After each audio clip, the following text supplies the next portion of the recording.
Good morning and welcome to Hawaii Matters. My name is Devin. I am going to be your host for this morning's show. With us, we have Karen Tan, who is the president and CEO of Child and Family Service. Hello. Good morning. Okay. Now, a lot of people may be unfamiliar with Child and Family Service because they'll say, wait, aren't they a state agency? How come they have a president and a CEO? Oh, that's so good. Yeah, we are not a state agency. We're actually a private organization that really believes in community impact, and we have been in Hawaii since 1899. Yeah, I see here it's over 100 years, right? Yeah, 120 years old this month, actually. Holy smokes. Yeah, we are very old now, and we're looking really good. Yes, indeed. Now, for you, you've been with the organization for how long now? Almost 14 years. Wow. Yeah. And did you start out just working in one particular arm of CFS? Because you guys actually have a whole bunch of different programs that you run, correct? Yeah, we're a statewide organization, and we have programs across the state, close to 50 programs, almost 500 employees, so we're quite large. Wow. When I came to CFS, I was working as the director of training. I'm a licensed clinical social worker, so I believe in quality work, and so I thought that's a really good place to plug in. And then over the years, moved into different roles, and am now in the president's role. My gosh. Yeah. All right. And so where can we find out like where you came from?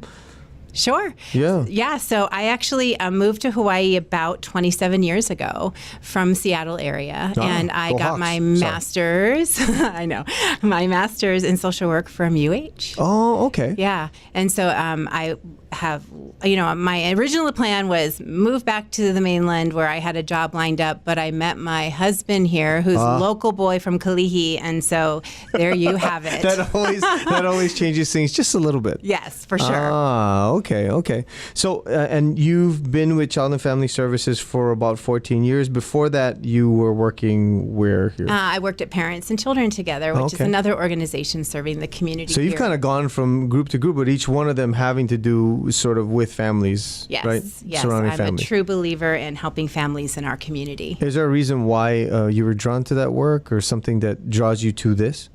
I think for me, it's really just how I look at the community. I feel like there are so many needs, and always have had a heart of service. And so it just really goes into who I am as a person. And so why not? Why not do my career where I can help people? And especially in Hawaii, I think there are a lot of great people who want to help each other. And so why not? Why not do it here? That's awesome. Now, okay, we've only got like half an hour, so I don't know if we can get into the entire 120-year anniversary of CFS.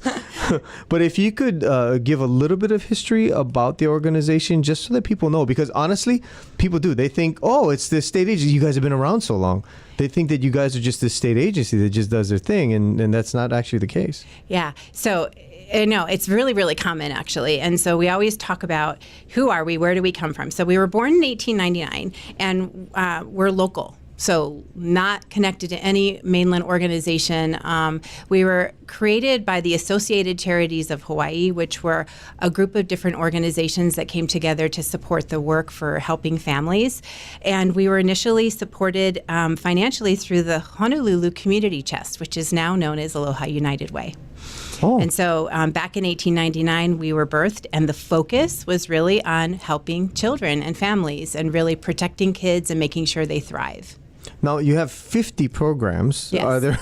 Again, I don't know that we can get into all of them, but I know that they help to, they help families with crises, right? Yeah.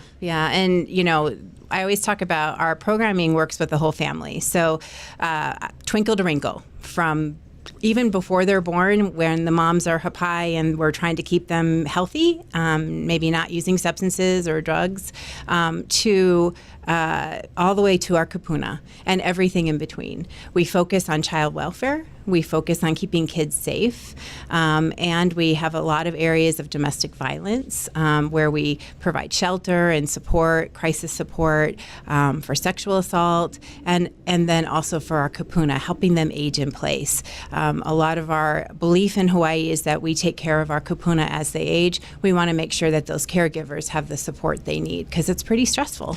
You mentioned care in place. Can you kind of expound on that just a little bit? Yeah. So if Well, I mean, my mother-in-law is a good example. She stayed with us the last 8 years of her life. And so where she wanted to live was with family in a home, not in a care home, not in an institution per se, which is really common on the mainland. But I think in Hawaii, we keep family in our home. But we want to make sure that they have resources to give the support they need so that they can stay in the home and not go into a... Yeah, I mean, I'd heard, too, that they try to keep people out of the homes as long as possible, only because it seems like when you go into the home, that's going to be the end of it.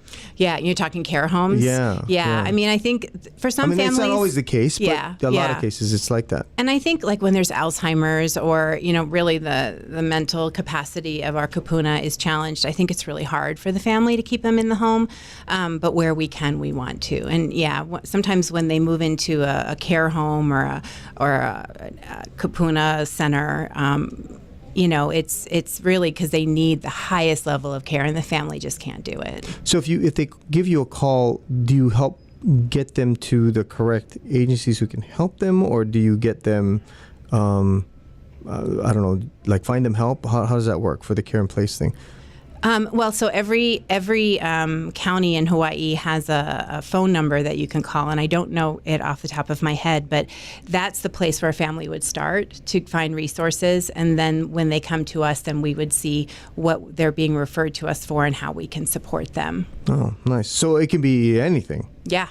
Oh, wow. Yeah. Okay. And, people, because it's like we don't anticipate growing old, and then we're old, and then now we have these needs, and how do we know? There's no like magical list that shows up that says if you need this, here's where you call. So we want to kind of break down the silos and give the families all the support they need. We don't do everything, but we can help get the information to them. Nice. Kind of like a clearinghouse almost, right? All right.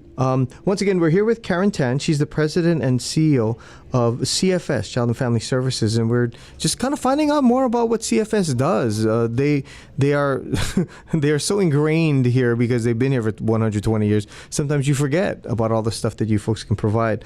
Now, as far as community impacts, is there any program in particular you want to shine a light on, or some stuff you want to talk about for that? One of the things that we really pride ourselves in as an organization is finding new ways to work with families that have proven success.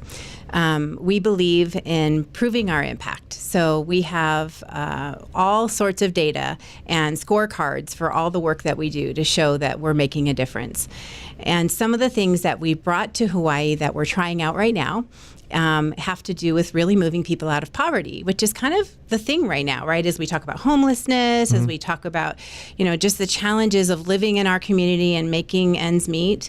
And so we have a new model that we're piloting called Transition to Success. And it helps a family really think beyond today to where they want to be in the future. We ask them, what are your hopes and dreams? Now, keep in mind that a family who is living in poverty may not be able to think beyond next week because they're worried about clothing, what they're going to wear, where they're going to wash their clothes if they're living on the street. They're worried about food and where they're going to sleep. So we kind of... That's a lot of things. Yeah. And so we help them to take a pause and we say, where do you want to be? How do we get you to think fast forward in a couple of years? And most time, I would say, more than not, if you ask someone who's living homeless, where do you want to be? Most of the time, they're not going to say, I want to be living right here doing exactly as I'm doing. Most of the time, they have dreams that are beyond where they think they can reach. So this model really helps to get them there. It helps to open up that opportunity and give them support to find their way. And so for you on a personal level, is there something that you think has driven you for like 14 years? Because it doesn't look like you're slowing down anytime soon. I hope not. Yeah, what is it about this work or some of the things that you participated in that kind of say, you know what, CFS is the place I need to be, and this is where the work needs to get done? Yeah, it's a really good question. I think for me, personally, it's because of all the impact we have. I wake up every day, and while I'm not doing the direct service anymore, I've got an amazing employee base. The staff at CFS are 100% caring for our community. They are all about family, and that's who we are. And so every day I get to wake up and I get to know that we are helping someone. We're helping someone find a place to live. We're helping someone break free of a domestic violence situation. We're helping children grow and thrive. And so it's a great place to work. And so I get to wake up every morning and do that. It's awesome. I just think it's fascinating because you came up through the air quotes system of CFS, right? And now you're leading it. And I can't imagine that background of that information that you have in your head of all the stuff that you've done over the years doesn't help you as you do this job where you're kind of overseeing everything. It must be I don't know, to me it just seems like a interesting spot to be in. You know? Yes. Yeah. It's interesting because I think for me, I used to do the home visits. I used to reach out to families and work with families. And so I know what the staff are going through. I know the challenges. I know the excitement, the disappointment. I know everything that comes a part of it. And so I think it just gives me a different perspective. So put us in those shoes for a second, because not a lot of people know what it's like to be a social worker, to have to do this work. And you talk about going out into the community and all that stuff. So walk me through maybe what one of your caseworkers will do on a given day, if you don't mind. Sure, absolutely. So one of the programs that we've been a champion of for a long time is called Healthy Families, or we call it Healthy Families Home Visiting Program now. It used to be called Healthy Start back in the day.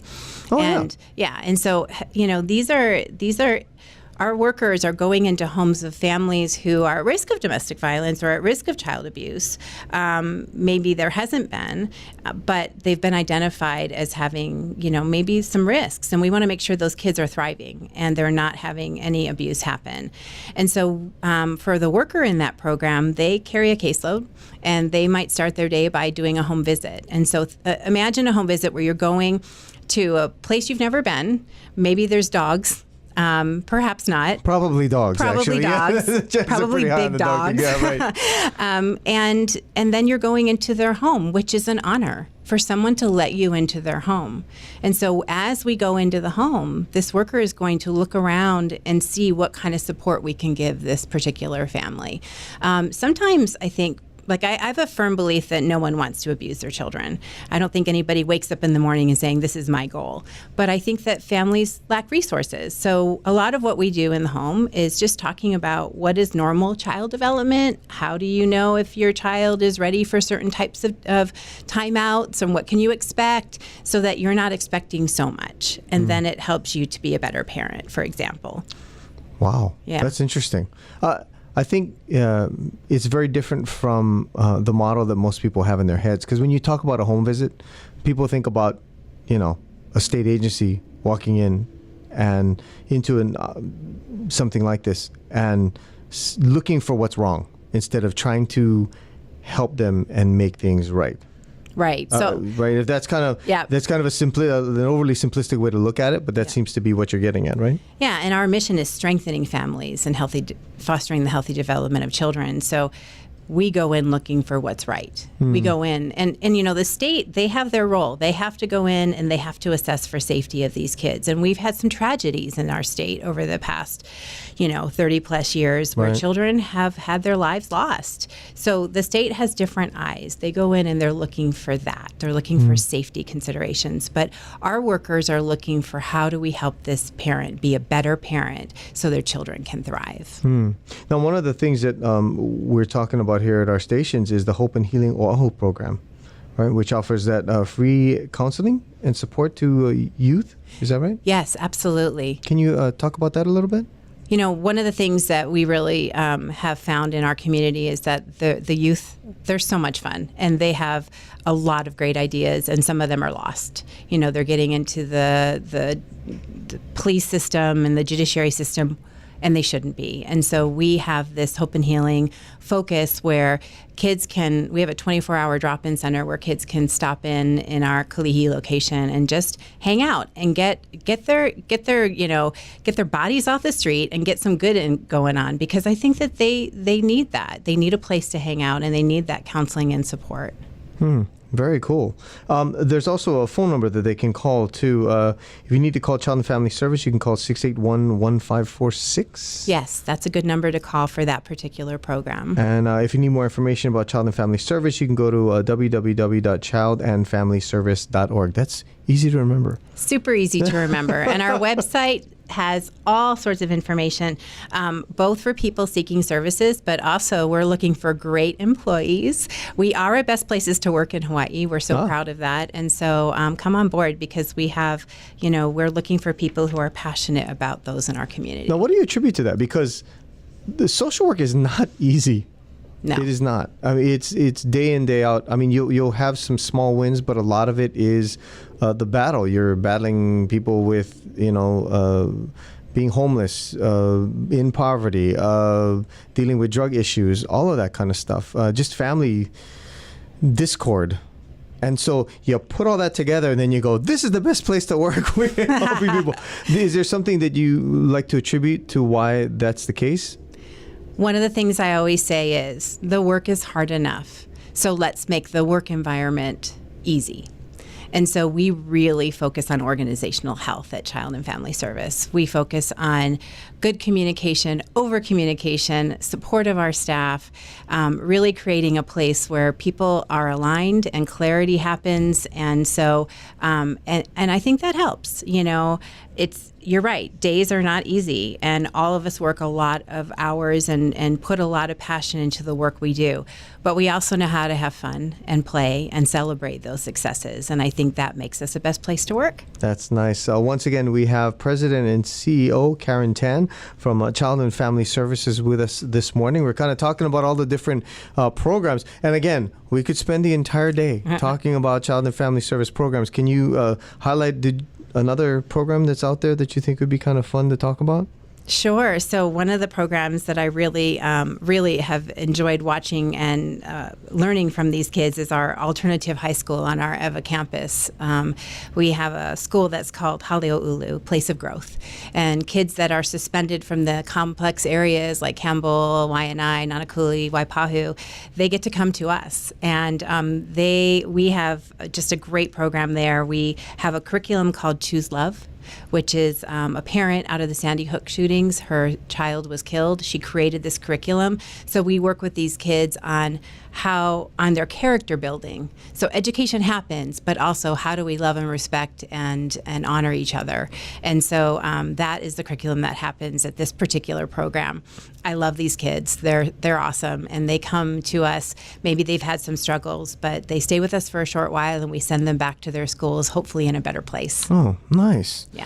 Does the program go for a certain amount of time, or like each child comes in, does like 6 months, and then they're out, or is it kind of whenever they're ready? It depends on how long their suspension is. Okay. Yeah. So if they're suspended for 6 months, they'll be with us for 6 months. If it's a year, they'll be with us a year. The parents are given a choice. They can homeschool or they can send their child to Haleo'ulu. And for those that choose Haleo'ulu, they find that we're a great program for their youth. That's awesome. Now, where are you folks located? Because you talk about being Eva. I mean, you're pretty much on all of the islands. So yes. Can you tell people where they would be able to find you, or is it all specific to communities? We are across the whole state. So we have physical locations on every island, and in most cases more than one location. So it kind of depends on what services you're needing. Our main location is on Fort Weaver Road in Eva Beach. We have a big complex. If you drive down Fort Weaver Road, it's a pink building with lots of photovoltaic. You can't miss it. And it's about 7.5 acres, that campus. And then we have a small office downtown, and then a whole bunch of offices across the state. Even Molokai, we have a family center office right there in town.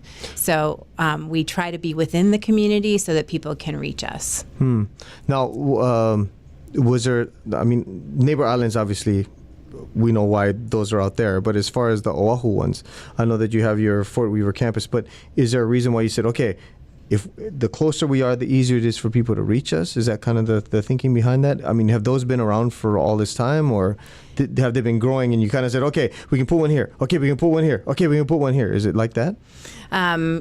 sometimes, if there's an available facility that we were able to secure, yes. But for the EVA campus, it really was about being in that part of the community. We were doing so much work on the west side of Oahu, really supporting families. And so it made a lot of sense to put our foundation there. And plus, at the time, I think we purchased the land like 30 years ago.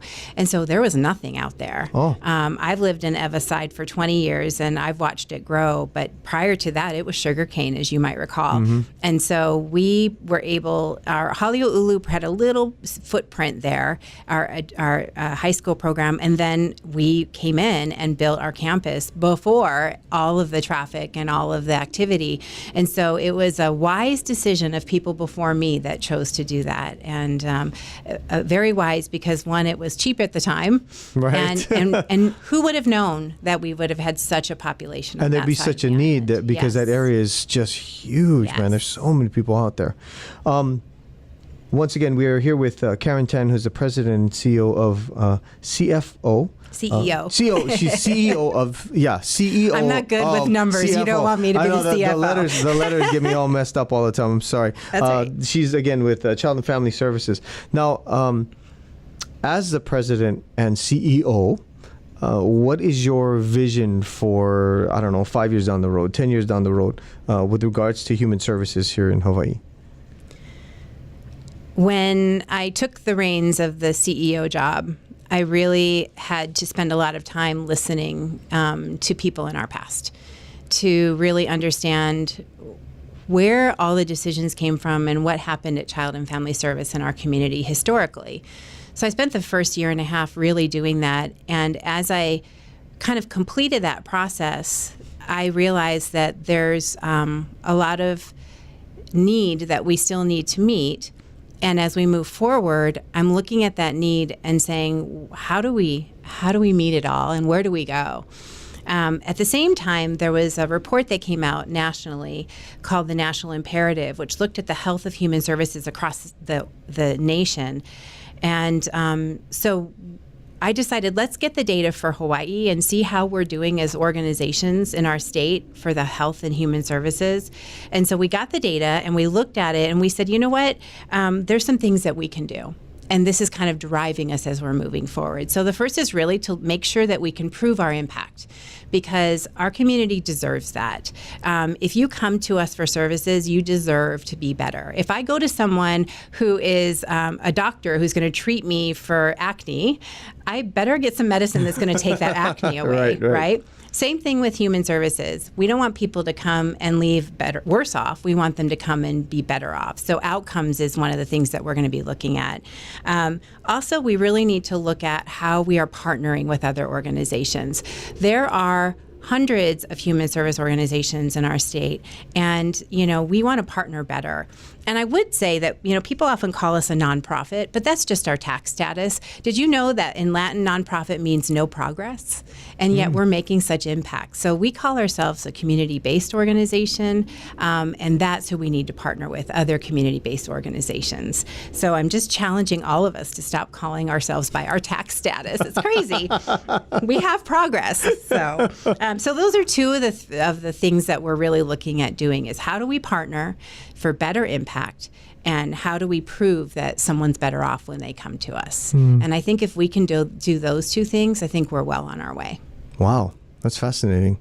Are there any areas that you think are going to be in the future needing more from CFS? I mean, you guys are everywhere, but right now it's kind of the EVA area. But do you feel like it's going to be shifting and moving to a different area, or another area is going to just pop up and you're like, okay, we got to go take a look over here?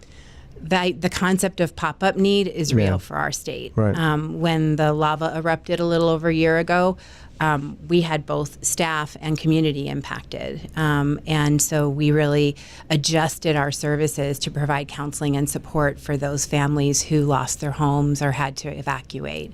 Same thing with Kauai when the floods happened. We continue to provide counseling and support services to that community. It was incredibly devastating.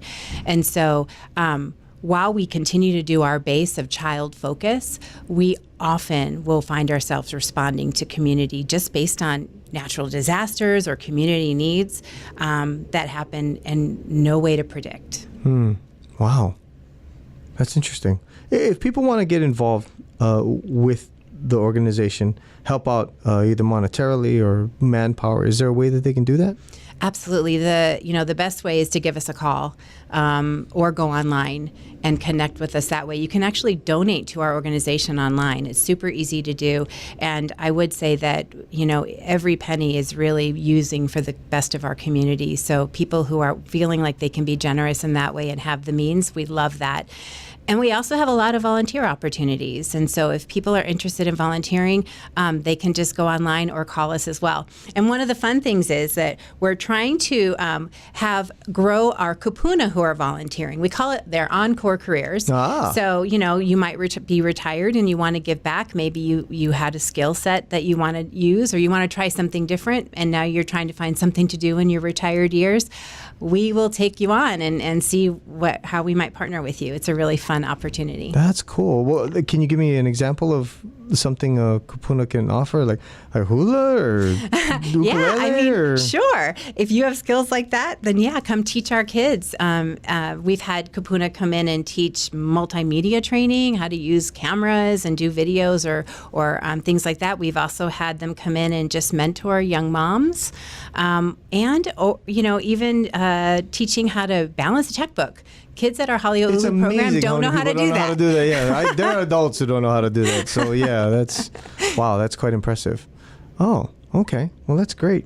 Once again, Karen, thanks so much for being here. We've got a little bit more time. Okay. So I just want to make sure we get to not all 50, but we got to, I think, 2 or 3. So can we throw in another couple programs here that you want to maybe talk about? Sure. Across the state, we have what we call family centers.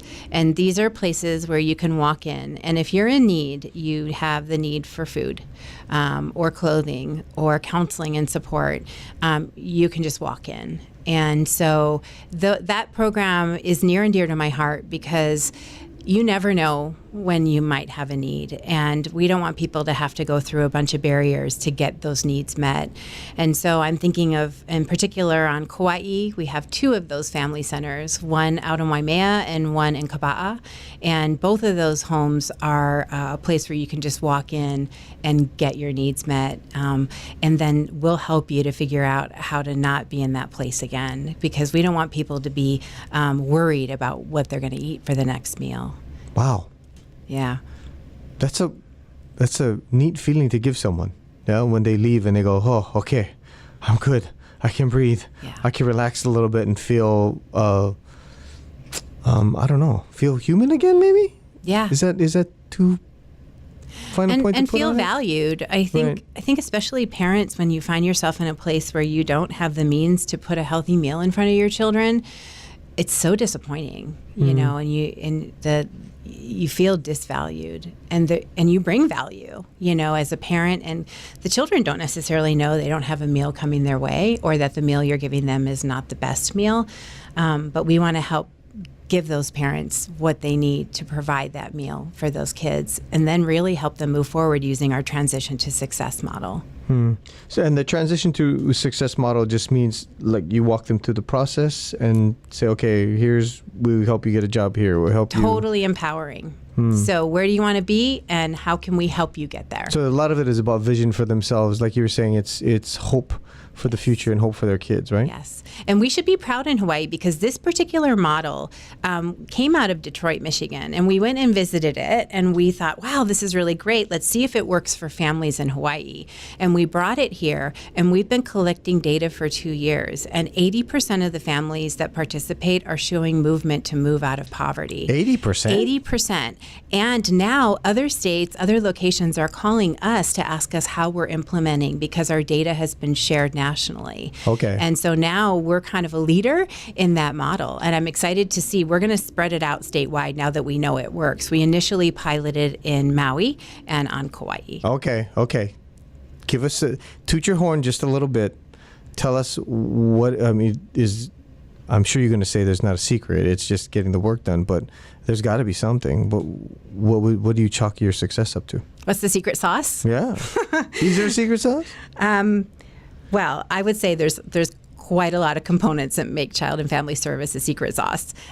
We have a wonderful board of directors, really, really active, caring, compassionate board of directors. That makes all the difference. They don't do the work every day, but they support the work we do in a way that I just can't even describe. They're really, really high quality.